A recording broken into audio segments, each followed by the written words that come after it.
జై శ్రీరామమ్మ. శ్రీ సద్గురుభ్యో నమః. చెప్పు తల్లి. అమ్మ, ఇప్పుడు ముక్కోట ఏకాదశికి మన గుడికి వెళ్ళినప్పుడు అక్కడ ప్రతి ఒక్కళ్ళు, అంటే నేను ఒక్కదాన్నే జడేసి కనబడ్డాను, ఆల్మోస్ట్ అందరూ జడ విప్పుకొని నీళ్లు ధారగా కారుతూ ఉండగా గుడికి వచ్చేసేయడము.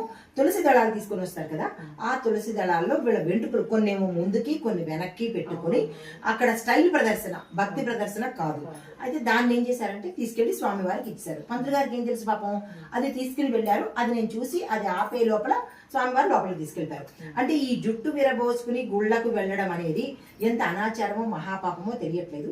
దాని గురించి ఒక్కసారి మీ మాటల్లో చెప్పండి.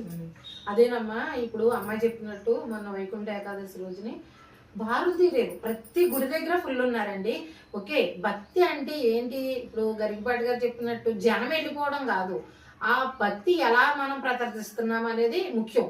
ఇప్పుడు జుట్టు విరబోసుకుని గుడికి వెళ్తే ఒక్క వెంట్రుక కింద రాలిన 7 తరాల శాపం అని మీరే చెప్పారు, మీరు ఎన్నో సార్లు. కాబట్టి ఇప్పుడు తులసి మాలలో కూడా కలుస్తుందండి. ఇప్పుడు విడిపోయిన జుట్టు అంటే గబుక్కుని ఎలాగోలని ఒకటి రెండు కంపల్సరీ పడతాయి. ఇప్పుడు మేమే కాదు, మాలాంటి వారు ఈ ఎంతో మంది అండి, పంతుళ్ళు కానీ ఈ చెప్పే ఆధ్యాత్మికవేత్తలు కానీ ఎంతో మంది చెప్తున్నారు. కానీ ఇంకా మార్పు రావాలండి. ఏదో ఈ విషయంలో అయితే 10% వచ్చింది. తల్లిదండ్రులు కూడా చెప్పండి అమ్మ, పిల్లలకి, ఆడపిల్లలకి జడ వేసుకుని వెళ్ళని చెప్తాడు. ఎందుకంటే తల్లులే వేసుకుని వస్తున్నారు. నేను మరీ చెప్పాను, చెప్పి కూడా దాని వల్ల నష్టం ఏమిటో కూడా నేను నిష్కర్షగా చెప్పాను. అది నా ధర్మంగా భావించాలి. చెప్పాలమ్మా. ఇప్పుడు మనం చెప్తున్నాము, వాళ్ళు వినకపోతే ఇంకా మనం ఏం చేయలేము. కాకపోతే గుళ్ళల్లో వెళ్ళేటప్పుడైనా కొంచెం జడలు వేసుకుని, ముడి వేసుకుని రండమ్మ, పెద్దోళ్ళు ఏంటి, పిల్లలేంటి చెప్పాలి. మనం వస్త్రధారణలను ప్యాంటు, టీషర్టు, అది ప్యాంట్లు అంటే మనకి ఇంకా హైదరాబాద్ లో నడుస్తుంది. పెద్ద పెద్ద గుళ్ళల్లో లేదు, అలౌడ్ లేదు. ఎందుకండి, మేము సింగపూర్, మలేషియా వెళ్ళాము. మలేషియాలో పైకి గుడి, మన సుబ్రహ్మణ్య స్వామి గుడి ఉంది కదా, కింద చున్నీలు ఇస్తారు వాళ్ళు.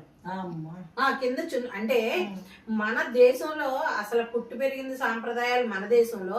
బయట దేశం వెళ్తే వాళ్ళు చెప్తున్నారు మనకి. అది అంటే ఇంకా వాళ్ళు తీసేస్తారు అనుకుంటున్నాం, కానీ వాళ్ళు తీసేయట్లేదమ్మా, మనోళ్ళే తీసేస్తారు. మాకు ఇంకోటి, మాకు ఇంతంత చిన్న చిన్న జడలు, ఇంతంత జుట్లే మేము వేసుకోవడానికి లేదు అన్నప్పుడు చిన్నదైనా వస్తున్నారమ్మా, వంక కోసం చెప్తున్నారు. చిన్నదైనా ముడి పెట్టి రబ్బర్ బ్యాండ్ పెట్టచ్చు. చాలా అమ్మా. ఎందుకంటే ఇప్పుడు మాలాంటి వాళ్ళు చెప్తుంటే పిచ్చోళ్ళకి జమైకండి, లేకపోతే ఏంటో వీళ్ళు చెప్తున్నారు అని అనుకోకండి అమ్మా. ఇది ప్రతి వ్యక్తికి. ఇది వరకు తలక పోసుకుని బయటికి వెళ్తే మా అమ్మ ఊరుకునేది కాదండి, నెత్తి మీద ఒక నూనె చుక్క పెట్టుకుని జడ ముడేసుకుని అల్లుకుని వెళ్ళమనేవారు బయటికి వెళ్తే. అంటే అంత పని కూడా ఉండేది కదా.